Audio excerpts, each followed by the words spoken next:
Hello welcome to Akhila's vlogs and book. ഇന്ന് ഞാൻ എത്തിയിരിക്കുന്നത് എല്ലാവർക്കും ഒരുപോലെ യൂസ്ഫുൾ ആയിട്ടുള്ള ഒരു കാര്യമായിട്ടാണ്. അതായത് കുട്ടികൾക്കായാലും വലിയവർക്കായാലും സ്ത്രീകൾക്കായാലും പുരുഷന്മാർക്കായാലും ആർക്ക് ഇന്ന ആൾക്കാർക്കൊന്നൊന്നുമില്ല, എല്ലാവർക്കും ഒരുപോലെ ആവശ്യമുള്ള മാസ്ക് ഇടുമ്പോൾ ബുദ്ധിമുട്ടുകളില്ലാതെ കുറച്ചും കൂടെ കംഫർട്ടബിളായിട്ട് ഇടാൻ വേണ്ടിയിട്ടുള്ള ഈ ഒരു അഡാപ്റ്റർ. അത് നമുക്ക് ഈസി ആയിട്ട് വീട്ടിൽ തന്നെ വേസ്റ്റ് മെറ്റീരിയൽ യൂസ് ചെയ്തിട്ട് തന്നെ ഉണ്ടാക്കാവുന്നതാണ്. അപ്പോൾ നോക്കാം എങ്ങനെയാണ്. അതിന് 3 ഡിഫറെൻറ്റ് സൈസിലാണ് ഞാൻ കാണിക്കാൻ പോകുന്നത്. ഫസ്റ്റ് 5 ഇഞ്ച് 2 ഇഞ്ച് അങ്ങനെയാണ് നീളം വീതി എടുത്തിട്ടുള്ളത്. രണ്ടാമത്തെ 3.5 ഇഞ്ച് നീളം 2 ഇഞ്ചസ് വീതി. മൂന്നാമത്തെ 2.5 ഇഞ്ചസ് നീളം 2 ഇഞ്ചസ് വീതി. അങ്ങനെയാണ് എടുത്തിട്ടുള്ളത്. ഇത് വലിയവർക്കും കുട്ടികൾക്കും വേണ്ടിയിട്ടാണ് ഞാനിങ്ങനെ 3 സൈസ് കൺസിഡർ ചെയ്ത് എടുത്തിട്ടുള്ളത്. അപ്പോൾ ഏറ്റവും വലിയ സൈസ് ഇതിൽ വലിയ ആളുകൾക്ക് വേണ്ടിയിട്ട് എടുക്കാം. സ്ത്രീകൾക്കായാലും പുരുഷന്മാർക്കായാലും വലിയ മാസ്കിന് വേണ്ടിയിട്ട് എടുക്കാം. ഏറ്റവും ചെറിയ സൈസ് തീരെ ചെറിയ കുട്ടികൾക്ക്, അതായത് ഒരു 7 ഇയേഴ്സ് വരെയുള്ള കുട്ടികൾക്ക് എടുക്കാം. ഇനി മീഡിയം സൈസ് അതിനിടയിലുള്ള ഏജ് ഗ്രൂപ്പിന് എടുക്കാം. പിന്നെ നമ്മൾ യൂസ് ചെയ്യുന്ന മാസ്കിൻ്റെ വലുപ്പം ആളുടെ തലയുടെ വലുപ്പം അനുസരിച്ചിട്ട് അങ്ങോട്ടും ഇങ്ങോട്ടൊക്കെ മാറ്റി യൂസ് ചെയ്യാവുന്നതാണ്. അപ്പോൾ ആദ്യം ഞാനിത് എങ്ങനെയാണ് ഉണ്ടാക്കേണ്ടതെന്ന് കാണിക്കാൻ പോകുന്നത് ഈ ഒരു സൈസിൽ വെച്ചിട്ടാണ്. അപ്പോൾ എല്ലാ സൈസിലും ഞാൻ കുറച്ച് പീസസ് കട്ട് ചെയ്ത് വെച്ചിട്ടുണ്ട്. അപ്പോൾ ഈ 2 പീസസ് 2 എണ്ണത്തിന് വേണ്ടിയിട്ട് ഈ വലിയ സൈസിലാണ് എടുത്തിട്ടുള്ളത്. അപ്പോൾ ഒരെണ്ണം ഉണ്ടാക്കാൻ ഇങ്ങനത്തെ ഒരൊറ്റ പീസിൻ്റെ കാര്യമുള്ളൂ. നമുക്ക് നമ്മുടെ കയ്യിലുള്ള ഏത് ക്ലോത്ത് വെച്ചിട്ടും ചെയ്യാവുന്നതാണ്. ഞാനിപ്പോൾ എടുത്തിട്ടുള്ളത് കോട്ടൺ ക്ലോത്താണ്. അപ്പോൾ ഇതിൽ ഈ ബ്ലാക്ക് കാണുന്നത് ഒരു ഷർട്ടിൻ്റെ പീസും മറ്റേ വൈറ്റ് കാണുന്നത് ഒരു ഫ്രോക്കിൻ്റെ പീസുമാണ്. അപ്പോൾ ഒരാൾക്ക് ഒരെണ്ണം ഉണ്ടാക്കാൻ വേണ്ടിയിട്ട് ഇങ്ങനത്തെ ഒരൊറ്റ കഷ്ണം തുണിയുടെ ആവശ്യമുള്ളൂ. ഇപ്പോൾ ഇങ്ങനത്തെ കുറച്ച് കഷ്ണങ്ങൾ ഞാൻ റെഡിയാക്കി വെച്ചിട്ടുണ്ട് പല സൈസിൽ. അപ്പോൾ ഇതിൽ വലിയ പീസ് വെച്ചിട്ട് ഞാൻ ഡെമോൺസ്ട്രേഷൻ കാണിച്ചു തരാം എങ്ങനെയാണ് ചെയ്യേണ്ടതെന്നുള്ളത്. ഇപ്പം ഞാൻ യൂസ് ചെയ്യുന്നത് മെഷീൻ യൂസ് ചെയ്തിട്ടാണ് തുന്നുന്നത്. പക്ഷേ അതിൻ്റെ ആവശ്യമില്ല. എല്ലാ വീട്ടിലും ഇപ്പോൾ മെഷീൻ ഉണ്ടായിക്കൊള്ളണമെന്നില്ല, എല്ലാവരും യൂസ് ചെയ്യണമെന്നില്ല. ഒരു സൂചി നൂലും വെച്ചിട്ടും തുന്നിയെടുക്കാവുന്നതേ ഉള്ളൂ. അത് ചെയ്യാത്തവരാരും ഉണ്ടായിരിക്കില്ലല്ലോ. അപ്പോൾ അതാർക്കും ഉണ്ടാക്കാവുന്നതേ ഉള്ളൂ കേട്ടോ വീട്ടിൽ. അപ്പോൾ അത് നല്ല വശം ഉള്ളിലേക്കായിട്ട് ഇങ്ങനെ നീളത്തിൽ മടക്കിയിട്ടുണ്ടോ ഒന്ന്. ഇനി ഇതൊരു ക്യാൻവാസിൻ്റെ പീസ് ഞാൻ ജസ്റ്റ് അതിൻ്റെ ഹാഫ് സൈസിൽ, അതായത് ഉള്ളിൽ ഒരൊറ്റ ലെയർ മാത്രം വരുന്ന രീതിയിൽ സ്റ്റിച്ചിൽ പെടാതിരിക്കാൻ വേണ്ടി അറ്റത്തുനിന്ന് 4 ഇഞ്ച് നീളവും വീതിയും കുറച്ചിട്ടാണ് ആ ഒരു ക്യാൻവാസിൻ്റെ സൈസ് എടുത്തിട്ടുള്ളത്. ഇത് വേണമെന്ന് യാതൊരു നിർബന്ധവും ഇല്ല. അതില്ലാതെ വെറും തുണി മാത്രം തുന്നിയെടുത്താലും മതി കേട്ടോ. ഇപ്പോൾ ഇതേ മാർക്ക് ഇട്ടിട്ടില്ലേ, അതിലൂടെയാണ് തുന്നേണ്ടത്. നടുക്കൊരു ഗ്യാപ്പ് വിടണം. അപ്പോൾ ഒരുമിച്ച് ഇങ്ങനെ പിൻ ചെയ്ത് വെച്ചിട്ടുണ്ട്. ഇപ്പോൾ ഈ അറ്റത്തുനിന്ന് തുടങ്ങി ഇതുവരെ തുന്നി ഒരു ഗ്യാപ്പ് ഇട്ടതിന് ശേഷം ബാക്കി തുന്നുക. ഈ ഗ്യാപ്പ് എന്തിനാണെന്ന് വെച്ചാൽ നമുക്കത് മറിച്ച് നല്ല വശത്തെ പുറത്തേക്ക് എടുക്കാൻ വേണ്ടിയിട്ടാണ്. അപ്പോൾ ഞാനിത് പിന്നെ ഊരിയിട്ട് ഒന്ന് അയൺ ചെയ്ത് അത് ഫ്യൂസ് ചെയ്തതിന് ശേഷമാണ് തുന്നിയെടുത്തിട്ടുള്ളത്. ഈ ക്യാൻവാസിൻ്റെ ഒരു സൈഡിലൊരു ഗം ഉണ്ടായിരിക്കുമല്ലോ. അപ്പോൾ ഇങ്ങനെ അയൺ ചെയ്ത് ഒട്ടിച്ചതിന് ശേഷം ഞാനിപ്പോൾ 4 ഇഞ്ച് തുമ്പ് വിട്ട് തുന്നിയെടുത്തു. ഇനി നമുക്കത് മറിച്ചെടുക്കണം. അപ്പോൾ മറിച്ചെടുക്കാൻ വേണ്ടിയിട്ട് ആദ്യം അതിൻ്റെ കോർണർ ഒന്ന് കട്ട് ചെയ്ത് കൊടുക്കണം കേട്ടോ. ഒന്നുകിൽ ഇങ്ങനെ സ്ലിറ്റ് ഇട്ട് കൊടുക്കണം ഡയഗണലി, അല്ലെങ്കിൽ ഇങ്ങനെ കട്ട് ചെയ്ത് മാറ്റി കൊടുക്കുക. എന്നാലാണ് നമ്മൾ മറിച്ച് കഴിഞ്ഞാൽ കോർണറുകൾ നല്ല വൃത്തിയായിട്ട് വരുള്ളൂ.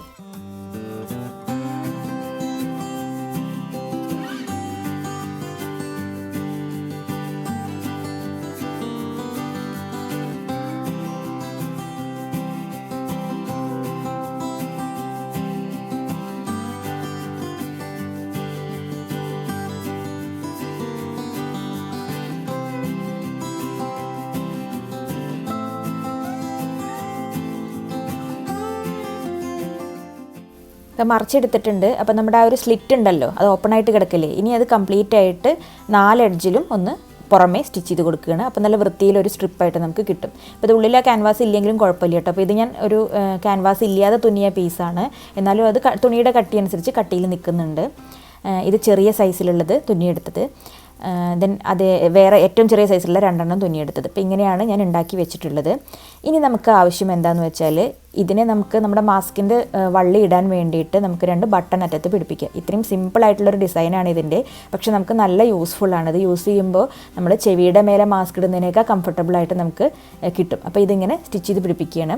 അപ്പോൾ ഇത് ഇത്രയും കൂടെ വലിയ സൈസ് ബട്ടൺ യൂസ് ചെയ്യുകയാണെങ്കിൽ കുറച്ചും കൂടെ നല്ലതാണ് കേട്ടോ. മാസ്ക് എങ്ങനത്തെ മാസ്കിൻ്റെ സ്ട്രിങ് ആണെന്നനുസരിച്ചിട്ട് നമുക്ക് ഇത് യൂസ് ചെയ്യാം. അപ്പോൾ നല്ല വീതിയുള്ള വള്ളിയാണെന്നുണ്ടെങ്കിൽ കുറച്ച് വലിയ ബട്ടൺ തന്നെ വേണ്ടി വരും. അപ്പോൾ ഞാനിങ്ങനെ കുറച്ച് പല സൈസിലുള്ള ബട്ടൺസ് എടുത്തിട്ടുണ്ട്. ഏതാണ് പറ്റുന്ന രീതിയിൽ കളറൊക്കെ നോക്കി നമുക്ക് സ്യൂട്ടബിളായിട്ട് വേണ്ടതിന് സ്റ്റിച്ച് ചെയ്ത് കൊടുക്കാവുന്നതാണ്. അപ്പോൾ സൂചി നൂല് ഉപയോഗിച്ചിട്ട് ഞാൻ ഒരറ്റത്തെ ബട്ടൺ പിടിപ്പിച്ച് കൊടുക്കാൻ പോവുകയാണ്. അപ്പോൾ എലാസ്റ്റിക് ബാൻഡ് നമ്മളിങ്ങനെ കോർത്തിടേണ്ടതല്ലേ. അപ്പോൾ അത്യാവശ്യം നല്ല സ്ട്രോങ് ആയിട്ട് തന്നെ ബട്ടൺ പിടിപ്പിച്ച് കൊടുക്കുക. അപ്പോൾ ഞാനിപ്പോൾ ചെയ്യുന്നത് ഡയഗണലി ഉള്ള ഹോൾസിലൂടെ ഒരു പെയർ ഹോൾസിലൂടെ ഒരു 4 തവണ സൂചി കോർത്തെടുക്കുന്നുണ്ട്. അങ്ങനെ രണ്ട് പെയറായിട്ട് ക്രോസ് ചെയ്തിട്ട് ഇങ്ങനെ 4 തവണ സ്റ്റിച്ച് ചെയ്തെടുക്കണം. അത്രയൊക്കെ ചെയ്താൽ തന്നെ അത്യാവശ്യം നല്ല സ്ട്രോങ് ആയിട്ട് നിൽക്കും. അത്രയും മതി. ഇപ്പോൾ തീരെ ലൂസായിട്ട് ബട്ടൺ പിടിപ്പിക്കാതിരിക്കാൻ വേണ്ടി ശ്രദ്ധിക്കുക. കാരണം എലാസ്റ്റിക് ബാൻഡ് ആകുമ്പോൾ ഇങ്ങനെ വലിഞ്ഞ് വരുമ്പോൾ പെട്ടെന്ന് വിട്ടു പോവാതിരിക്കാൻ വേണ്ടിയിട്ട് സ്ട്രോങ് ആയിട്ട് ബട്ടൺ പിടിപ്പിക്കുക. അപ്പോൾ ഇതേപോലെ 2 സൈഡിലും ബട്ടൺ പിടിപ്പിച്ച് കഴിഞ്ഞാൽ നമ്മുടെ സാധനം റെഡിയായി. അപ്പോൾ ഇതാ 2 സൈഡിലും ബട്ടൺ വെച്ചിട്ടുണ്ട്. അപ്പോൾ അറ്റ്ലീസ്റ്റ് ഇത്ര വീതിയെങ്കിലും സ്ട്രിപ്പിന് വേണ്ടി വരും. ഇതിപ്പോൾ 1 ഇഞ്ച് വീതിയാണ് വരുന്നത് നമ്മുടെ സ്ട്രിപ്പിന്. അതേപോലെ ബട്ടണും ഇത്രയെങ്കിലും വലിപ്പം വേണ്ടി വരും. ഇനി എങ്ങനെയാണ് മാസ്ക് ഇടേണ്ടതെന്ന് കാണിച്ചു തരാം. അപ്പോൾ ഈ ഒരു മാസ്കിൻ്റെ സ്ട്രിങ് നമ്മൾ ആദ്യം ഒരു ബട്ടൻ്റെ ഉള്ളിലേക്ക് ഇങ്ങനെ നന്നായിട്ട് കടത്തി വെക്കുക. എന്നിട്ട് മാസ്ക് ആവശ്യത്തിന് വിടർത്തി വെച്ചിട്ട് നമ്മുടെ തലയിലൂടെ ഇട്ടതിന് ശേഷം മറ്റേ ബട്ടണും ക്രോസ് ചെയ്ത് കൊടുക്കുക പിന്നിലേക്ക്. അപ്പോൾ സ്വയം ഇടാനും വലിയ ബുദ്ധിമുട്ടൊന്നുമില്ല. ഇനിയിപ്പോൾ ഇത് ഏത് ടൈപ്പ് മാസ്ക് ആണെങ്കിലും, ക്ലോത്ത് മാസ്ക് ആണെങ്കിലും, എന്ത് മാസ്ക് ആണെങ്കിലും ഇതുപോലെ ചെയ്യാവുന്നതേ ഉള്ളൂ കേട്ടോ. അപ്പോൾ മാസ്കിൻ്റെ സ്ട്രിങ്ങിൻ്റെ വീതിക്ക് അനുസരിച്ചിട്ട് ബട്ടൻ്റെ വലുപ്പം നമുക്ക് എടുക്കാവുന്നതാണ്. വീതിയിലുള്ള സ്ട്രിങ് ആണെങ്കിൽ അത്യാവശ്യം വലിയ ബട്ടൺ എടുക്കേണ്ടി വരും അതിൻ്റെ ഉള്ളിൽ കൊളത്തി നിൽക്കാൻ വേണ്ടിയിട്ട്. അപ്പോൾ അങ്ങനെയുള്ള കാര്യങ്ങളൊക്കെ നമ്മുടെ കയ്യിലുള്ള മാസ്ക് അനുസരിച്ചിട്ട് നമുക്ക് ചെയ്യാൻ വേണമെങ്കിൽ മാച്ചിങ് ആയിട്ടുള്ള ക്ലോത്ത് മാസ്ക് ഒക്കെ ആണെങ്കിൽ മാച്ചിങ് ആയിട്ടുള്ള മെറ്റീരിയൽ കൊണ്ട് മാച്ചിങ് ആയിട്ട് ബാൻഡ് ഉണ്ടാക്കിയെടുക്കാം. അതുമല്ല വേണമെങ്കിൽ കുട്ടികൾക്കൊക്കെ വേണമെങ്കിൽ കാണാൻ ഭംഗിയിൽ വല്ല ഡിസൈൻസിലൊക്കെ ബട്ടർഫ്ലൈ ആയിട്ടോ ബോ ആയിട്ടോ അങ്ങനെയൊക്കെ കുറച്ച് ഭംഗിയിൽ വേണമെങ്കിൽ നമുക്ക് ഉണ്ടാക്കിയെടുക്കാവുന്നതാണ്.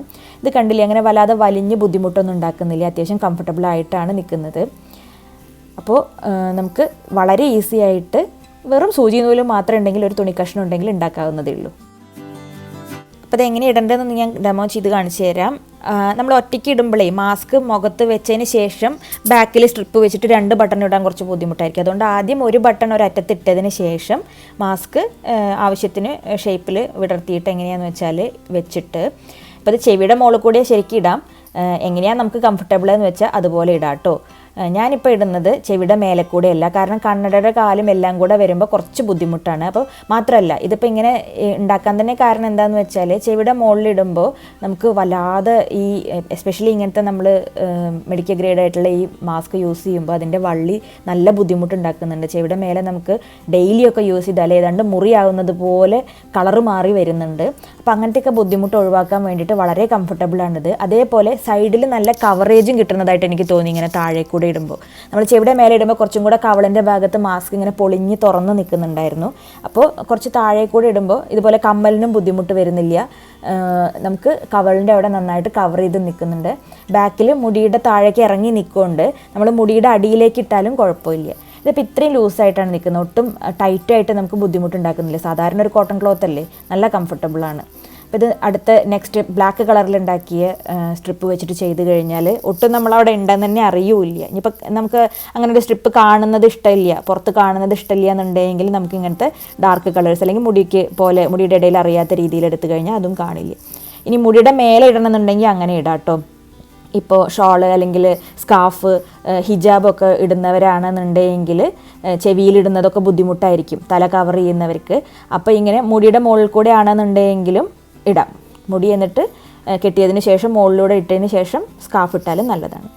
അപ്പോൾ എല്ലാവരും ഒന്ന് ട്രൈ ചെയ്ത് നോക്കുക. അപ്പോൾ ഇത് ഉണ്ടാക്കി തരാൻ വേണ്ടി വേറെ ആരെയും വെയിറ്റ് ചെയ്യേണ്ട കാര്യമില്ല. ആർക്കും ഈസിയായിട്ട് ഉണ്ടാക്കാവുന്നതേ ഉള്ളൂ. നമുക്ക് നല്ലൊരു യൂസ്ഫുൾ ആയിട്ടുള്ള സാധനം കൂടിയാണ്. അപ്പോൾ ട്രൈ ചെയ്ത് നോക്കുക. വീഡിയോ ഇഷ്ടപ്പെട്ടെങ്കിൽ ലൈക്ക് ചെയ്യുക. യൂസ്ഫുൾ ആവും എന്ന് തോന്നുന്നുണ്ടെങ്കിൽ ബാക്കിയുള്ളവർക്ക് ഷെയർ ചെയ്യാനും മറക്കല്ലേ. നിങ്ങളുടെ അഭിപ്രായങ്ങൾ കമൻറ്റ് ചെയ്യുക. എന്ത് ഡൗട്ട് ഉണ്ടെങ്കിലും കമൻറ്റ് ചെയ്ത് ചോദിക്കുക. ഇനി വീഡിയോ ഇഷ്ടമായില്ല എന്നുണ്ടെങ്കിൽ ഡിസ്ലൈക്ക് ചെയ്യുക. ഇഷ്ടപ്പെടാത്തതിൻ്റെ കാരണവും മെൻഷൻ ചെയ്താൽ എനിക്ക് അത്രയും യൂസ്ഫുൾ ആയിരിക്കും നമുക്ക് കറക്റ്റ് ചെയ്ത് മുന്നോട്ട് പോകാൻ വേണ്ടിയിട്ട്. ഇനി എൻ്റെ വീഡിയോ ആദ്യമായിട്ടാണ് കാണുന്നതെങ്കിൽ ചാനലൊന്ന് പോയി നോക്കൂ. ഇഷ്ടംപോലെ DIY ആൻഡ് ട്രിക്സ് വീഡിയോസ് ഒക്കെ ഉണ്ട് നമുക്ക് ഈസി ആയിട്ട് സ്വയം ചെയ്യാൻ പറ്റുന്നത്. സബ്സ്ക്രൈബ് ചെയ്തിട്ടില്ലെങ്കിൽ അപ്പോൾ സബ്സ്ക്രൈബ് ചെയ്യുക. തൊട്ടടുത്തുള്ള ബെൽ ബട്ടണിൽ ഓൾ നോട്ടിഫിക്കേഷൻ എനേബിൾ ചെയ്യുക. എന്നാൽ നെക്സ്റ്റ് വീഡിയോ ഒക്കെ ഇടുമ്പോൾ നിങ്ങൾക്ക് നോട്ടിഫിക്കേഷൻ കിട്ടും. മിസ്സാവാതെ വീഡിയോ കാണാൻ പറ്റും. അപ്പോൾ ഇന്നത്തെ വീഡിയോയോട് നിർത്തുകയാണ്. അടുത്ത വീഡിയോയിൽ വീണ്ടും കാണാം. ബൈ.